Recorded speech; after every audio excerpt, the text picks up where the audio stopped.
Masculine energy, Scorpio. Your card of the day, or your card of the day. Your core card is Justice. This one's fascinating because not only do you have 2 toss cards in this, but you have 5 majors out of 6, not including the toss cards, which as you know, there's one for 6. 6 majors out of 8, which is really something. But anyway, justice is where we start. So you have injustice as your problem. Which one is justice? Justice is what you're looking for.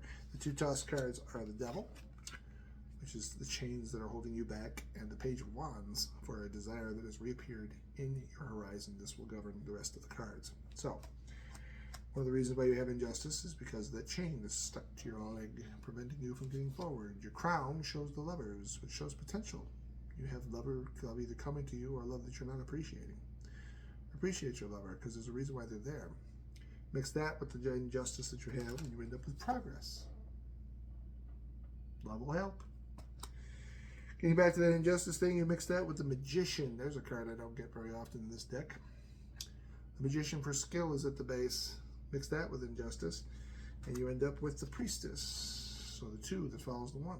Intuition. Take the intuition that you have and you mix it with the progress that you will get. Mix those 2 together, and everything starts over. Get a brand new, fresh start, which is what you desperately need. So the whole thing comes down to, if you want justice, actually I'm not even sure if you can have justice. All I know is that you can't obsess over the injustice. You have to let it go. Because sometimes we just don't get even.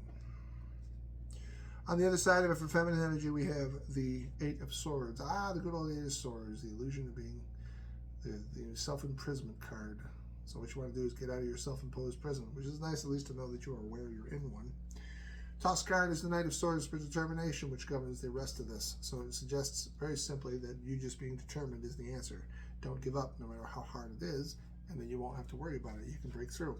To help you out, however, the crown is the Queen of Wands, which suggests that your desires have something to do with all this, and you can have them if you just get the hell out of your own way. Mix the 2 cards together, and you end up with the Page of Pentacles, which is a map that shows you where to go so that you can get what you want, or what you need. Take that same 8 of Swords that you're trying to break and mix it with the base, which is the 2 of Swords, which has to do with the whole reason why you're making the excuses you make, because you've been having to wait for things to get better or things to change, and it leads to the Chariot, which is a universal choice that will change the rest of your life. Mix that with the plan. The plan will tell you which way to go in that particular choice, and it leads you to becoming the Queen of Swords instead of the Queen of Wands, so you can take charge of your destiny and make some shit happen. I'm going to do this one over. May the universe guide you to prosperity and happiness, and I will be seeing you.